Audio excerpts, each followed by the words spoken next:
Bon bah ça y est, on a enfin des news à propos de Test Drive Solar Crown. Les dernières, si je dis pas de bêtises, dataient du 13 ou 14 décembre 2023, donc ça faisait presque 2 mois et demi. Mais il y a eu la conférence Nacon Connect qui s'est tenue le 29 février 2024, et pendant cette conférence, on a eu un nouveau trailer avec de nouvelles images exclusives qu'on n'avait jamais vues du jeu, et aussi et surtout, c'était accompagné de la lettre à la communauté. Donc ça, c'est un format écrit dans lequel les développeurs donnent des informations sur le jeu. Et aujourd'hui, dans cette vidéo, je vais tout simplement vous débriefer, vous résumer tout ce qui a été montré, annoncé, détaillé lors de la conférence, mais aussi dans cette lettre à la communauté. Juste avant de rentrer dans le vif du sujet, j'en profite pour parler du sponsor de cette vidéo. Sponsor qui a déjà soutenu la chaîne plusieurs fois puisque c'est Holy Energy.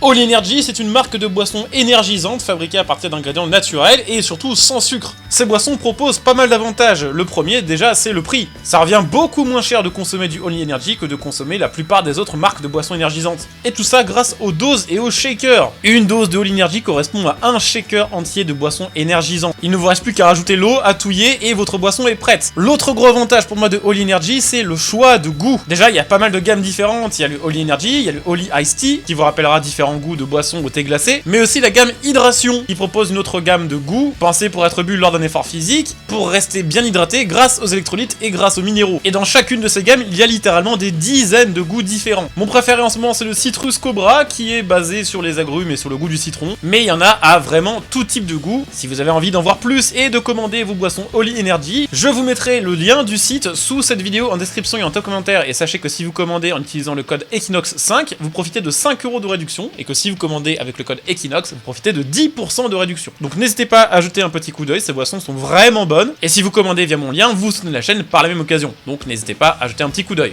Bon, revenons à nos moutons avec le trailer de Test Drive Unlimited, trailer qui s'appelle The Explorer. Trailer quand même pas mal centré sur le off-road. C'est vrai que depuis l'annonce du jeu, on a surtout vu des captures de gameplay qui étaient en ville, qui étaient sur autoroute, qui étaient sur des routes de côte. On n'a pas trop vu la campagne ni la forêt pour le moment, et on n'a pas vu non plus les routes de terre. Là, on a enfin un peu de gameplay avec différentes voitures assez variées. On peut voir notamment une Lancia Delta, on peut voir une Porsche, ainsi qu'un Ford Raptor, que des machins 4 roues motrices faits pour tartiner. Déjà, ce qu'on peut voir, c'est que clairement, trailer après trailer, gameplay après gameplay, le jeu s'améliore quand même nettement graphiquement. Alors certains effectivement vont remarquer que malheureusement les voitures quand elles roulent dans la terre ou dans le sable ne dégagent pas de nuages de sable, de terre ou de boue derrière elles. C'est vrai que ça manque un peu côté effet, mais justement dans la lettre à la communauté, et je m'en aperçois au montage de cette vidéo, c'est mentionné que eux-mêmes savent que ça va être remarqué, qu'il n'y a pas d'effet de particules et voilà d'effet de poussière et de boue, mais ils sont en train de travailler dessus, donc évidemment ça va être implémenté d'ici à ce que le jeu final sorte. Et quand on sait que de toute façon ils utilisent le même moteur que celui qu'ils ont utilisé pour WRC, qui est quand même un jeu spécialement pensé pour le rallye et l'off-road, on se doute bien que ça va arriver d'ici les prochaines semaines. Donc pas de panique à ce sujet. On peut par contre bien voir dans ce trailer à plusieurs reprises que les voitures se salissent par contre en roulant dans la terre, et ça c'est quand même cool. À côté de ça par contre, si on regarde la végétation, si on regarde les traînées, le rendu de la lumière et des ombres et de la végétation, globalement c'est assez quali. Je trouve que la végétation est quand même pas mal variée, en tout cas de ce qu'on a pu voir dans ces images là, assez dense, et que globalement ça fait bien le taf. C'est vrai que pour l'instant ils avaient mis surtout l'accent sur les paysages urbains, donc forcément on pouvait un petit peu commencer à se dire que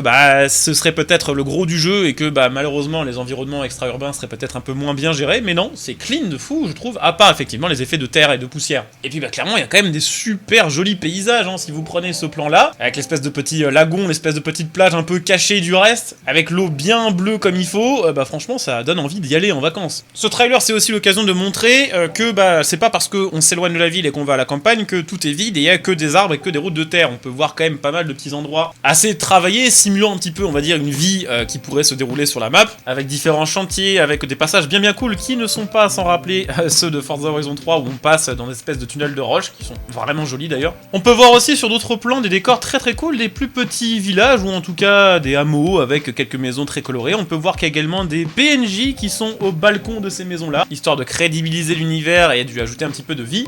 Et puis toute une zone qu'on peut appeler peut-être une zone de pêche où on voit des plus petites embarcations, des petits bateaux, avec au loin ce qui semble être des cabanes de pêcheurs. Et d'ailleurs, on peut voir sur cette image une espèce de faisceau jaune en plein milieu. Je ne sais pas à quoi ça correspond. Est-ce que c'est un point d'observation? Est-ce que c'est une épreuve? Est-ce que c'est autre chose? Je ne sais pas, mais il y aura probablement du coup un système pour indiquer visuellement, sans que vous ayez besoin de regarder votre minimap, où sont les épreuves à proximité. Et ça, c'est plutôt cool. Et ce qui est plutôt cool aussi, c'est qu'on voit différents petits villages. Donc ça semble dire qu'il n'y en aura pas qu'un seul et que il y aura pas mal d'endroits sur la map où il y aura quand même des petites habitations et de la vie.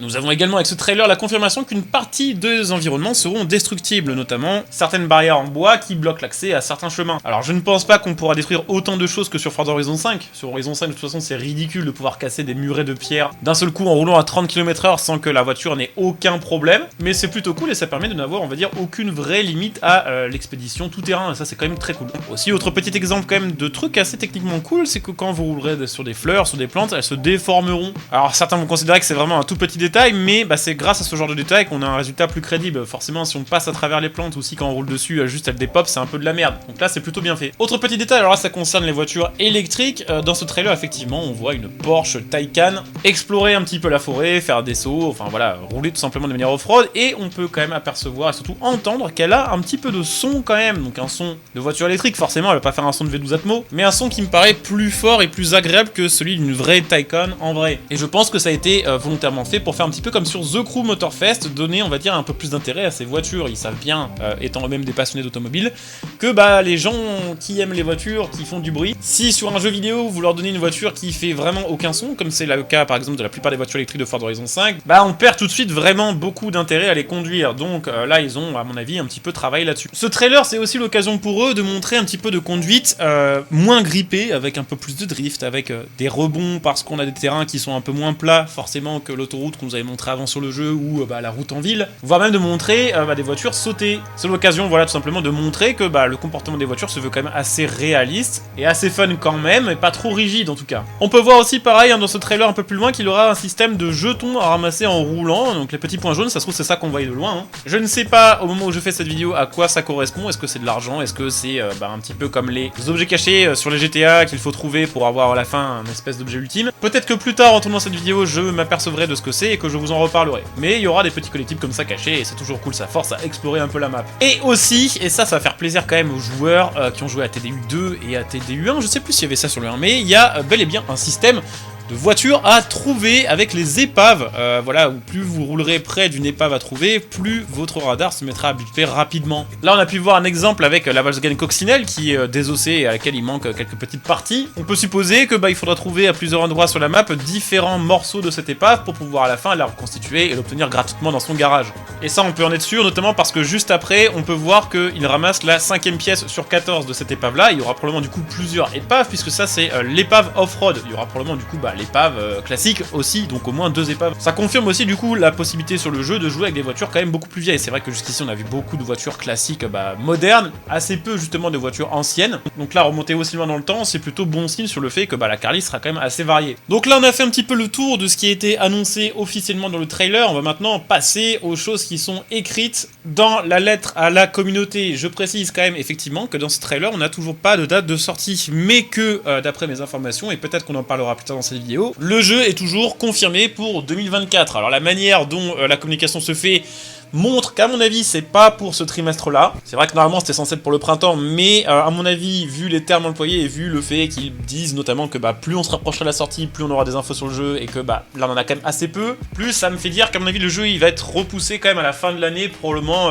quelque part entre l'été et l'automne. Alors qu'est-ce qu'on a comme information supplémentaire dans cette petite lettre à la communauté? Eh bien déjà on nous confirme qu'il y aura plus de 300 objets à trouver en explorant la map. En plus des épaves à trouver, on aura des Solar Coins, donc ça je suppose que c'est plus ou moins la monnaie du jeu. On aura de la réputation, donc de l'XP, et de l'influence de clan, ainsi que des objets spéciaux. Alors il n'y a pas plus d'informations à ce sujet là, mais on peut espérer peut-être que ce sera des customisations de voitures ou des améliorations de voitures trouvables pour ne pas les payer derrière dans le magasin. On apprend également dans cette lettre à la communauté que, vous en pensez ce que vous voulez, le jeu nécessitera obligatoirement une connexion pour être joué. Alors ça fait quelques mois qu'il y a un petit peu des dramas autour des jeux qui imposent justement les connexions internet, notamment on a vu qu'avec The Crew 1 par exemple, une fois qu'on ferme les serveurs de jeu, si on peut plus se connecter, on a juste plus accès au jeu. Donc ça pourrait potentiellement arriver aussi à un jeu comme celui-ci dans 10 ans par exemple. Mais ils expliquent que ça fonctionne comme ça parce qu'ils ont vraiment besoin que ça fonctionne comme ça pour l'aspect social du jeu, que ce soit pour les chronos de course, que ce soit pour les classements, les inventaires, la modération, les événements multijoueurs et l'anti-cheat. Alors ça justement, c'est pas tombé dans l'oreille d'un sourd, il y aura apparemment un anti-cheat sur ce jeu, contrairement à des très gros jeux comme Forza Horizon 5 qui n'ont toujours pas d'anti-cheat et qui fait que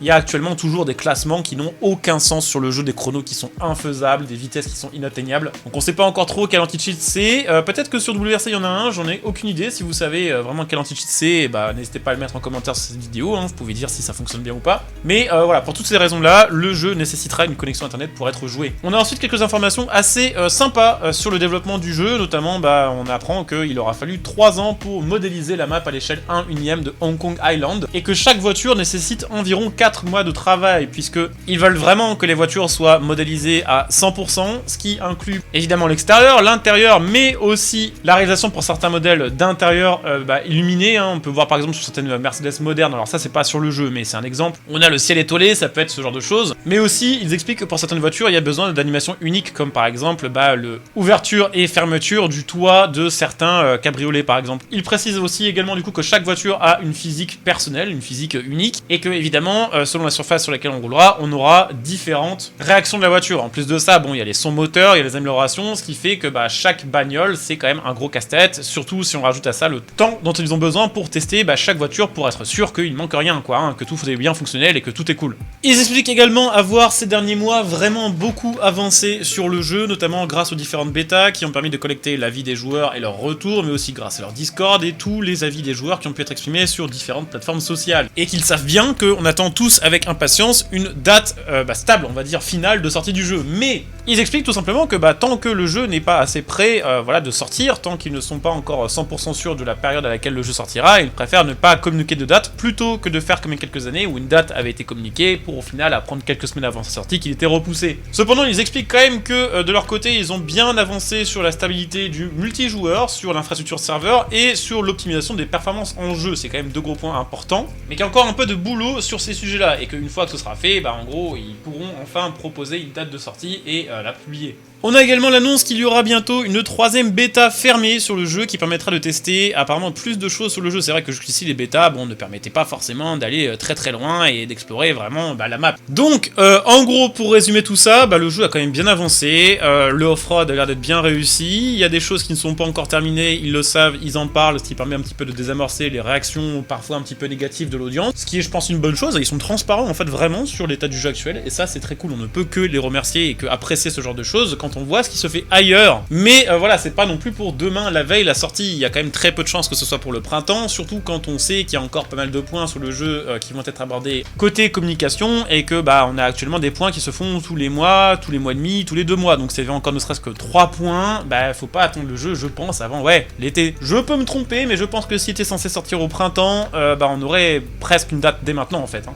Donc voilà, un petit peu pour résumer ce qui s'est passé sur TDU ces derniers mois, c'est toujours prometteur, ça avance peut-être un peu lentement au goût de certains, mais au moins ce qui est fait est bien fait. Personnellement, plus j'en vois, plus je suis rassuré par l'état du jeu. Vous pouvez évidemment me dire ce que vous en pensez via les commentaires sous cette vidéo, mais je pense que clairement, on voit que c'est plus du tout aussi basique et un peu, bancal que ce qu'on nous avait montré il y a quelques mois pour les premiers gameplays et les premières alphas fermées. Là, c'est quand même bien clean. Donc n'hésitez pas à me dire ce que vous en pensez, n'hésitez pas évidemment à laisser un petit like sur cette vidéo pour la booster au niveau de l'algorithme. Sachez qu'en ce moment je fais pas mal de live, de découverte de jeux, mais aussi de débrief un petit peu d'actualité, on parle de plein de choses, donc si ça vous tente, si vous aimez ce genre d'ambiance, n'hésitez pas à venir me follow sur Twitch, vous trouverez mon Twitch sous cette vidéo en description et en top commentaire.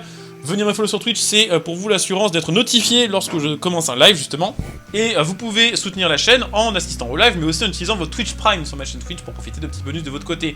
Vous trouverez aussi sous cette vidéo mon lien Instant Gaming qui vous permet d'acheter vos jeux à prix réduit, en donnant là aussi un petit coup de pouce à la chaîne. Donc n'hésitez pas à jeter un petit coup d'œil, et puis pensez aussi, bien sûr, à jeter un œil au partenaire de la vidéo d'aujourd'hui, Oli Energy. Voilà, on a fait le tour pour aujourd'hui, je vous dis à très bientôt, bon jeu à tous, ciao.